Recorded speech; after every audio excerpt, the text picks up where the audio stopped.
Mission को लेकर, एक कैंपेन को लेकर, मिशन लाइफ। मिशन लाइफ का मतलब है लाइफ जो है लाइफ फॉर एनवायरनमेंट, यानी कि हमारे लाइफ जो है हमें लाइफ किस प्रकार से जीनी चाहिए, इस प्रकार से हमारा जीवन चले कि हमारा जीवन भी चलता रहे और हमारा जो एनवायरनमेंट है उसे भी कोई क्षति ना पहुंचे। तो ये एक कैंपेन जो है एक ऐसा मिशन है जो पूरे वर्ल्ड लेवल पे चलाया जा रहा है, जिसकी शुरुआत जो है वो यूनाइटेड नेशंस के 26 जो मीटिंग हुई थी उसमें हमारे माननीय प्रधानमंत्री श्री नरेंद्र मोदी जी ने 1 नवंबर 2021 को ये कंसेप्ट जो है इंट्रोड्यूस किया था और वहाँ पे सर्वसम्मति से सभी 94 जो 93 जो देश हैं यूनाइटेड नेशंस के, उन्होंने इसे मान्यता दी और ग्लोबल लेवल पे वैश्विक स्तर पे इसे चलाने का एक आह्वान हुआ। हमारे भारत में 2022 में अक्टूबर 2022 में माननीय प्रधानमंत्री मोदी जी ने इस अभियान को गुजरात से लॉन्च किया था और धीरे धीरे ये पूरे भारतवर्ष से होता हुआ हर स्टेट में चल रहा है और हमारे JK UT में भी इसे चलाया जा रहा है। हमारे भारत सरकार द्वारा इस कैंपेन के लिए department of forest ecology environment and climate change nodal agency बनाया गया जो पूरे भारतवर्ष में इस कैंपेन को चला रहे हैं। इस कैंपेन का सबसे बड़ा मकसद ये है कि किस प्रकार से हमें अपने पर्यावरण को बचाना है, अपने एनवायरनमेंट को किस प्रकार से बचाना है। जैसे कि आप सभी जानते हैं आज पूरा वर्ल्ड जो है, पूरा विश्व जो है वो ग्लोबल वार्मिंग से त्राही कर रहा है और इस ग्लोबल वार्मिंग के लिए कहीं ना कहीं हम मनुष्य ही जिम्मेवार है। तो आज का हमारा जो मेन थीम है सेवानिवृत्त जो चीज मिलती है उस चीज को लाने के लिए तो हमें प्लास्टिक का थैला मिल जाता है या फिर कोई पैकिंग्स आते हैं दुकान पे, हमें इजीली अवेलेबल हो जाते हैं, लेकिन उसका सबसे बड़ा दुष्प्रभाव मानव जीवन पे पड़ता है। जैसे हर घर से अगर 2-3 प्लास्टिक बैग्स ही अगर एक दिन में फेंके जाएं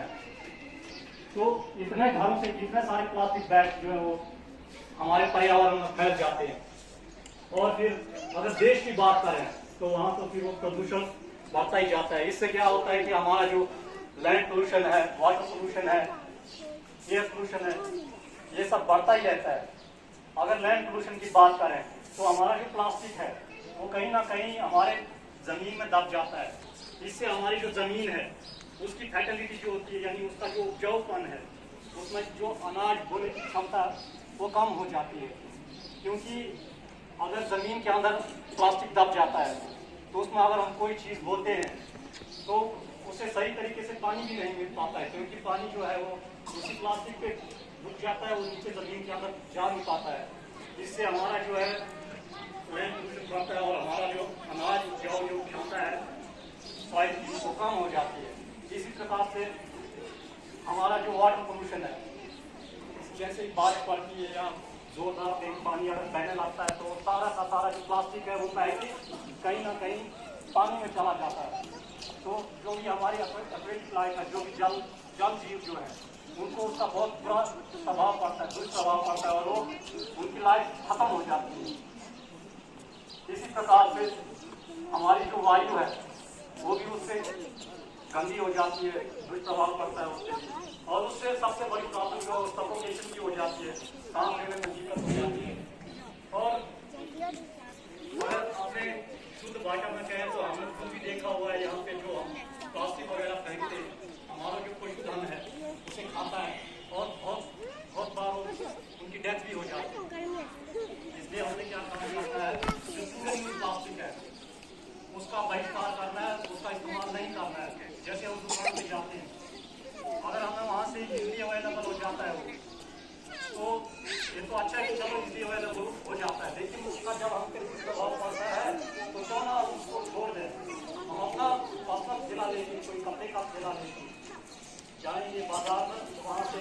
कोई भी चीज़ होगी ले आएंगे। हमारे जो पुराने बुजुर्ग हुआ करते थे वो भी यही करते थे, जब भी कहीं जाना होता है, एक थैला या बैग जो होता है वो अपने साथ में रखते थे और कहीं ना कहीं वो एनवायरमेंट फ्रेंडली जो काम चलाते थे। आज का मानव जो है इतना स्वार्थी हो गया है कि अपने स्वार्थ को ये नहीं देख रहा है कि हम जो कर रहे हैं वो हमारी जो पीढ़ी है उसके लिए कौन कैसा असर डाल रहा है। तो ये छोटे छोटे कुछ स्टेप है, जैसे अगर हम प्लास्टिक का इस्तेमाल नहीं करेंगे तो हमारा अपना जीवन तो सुधरेगा ही, साथ साथ अपने देश के लिए भी कुछ कंट्रीब्यूट कर पाएंगे। तो आपका ज़्यादा वक्त ना लेते हुए थैंक यू।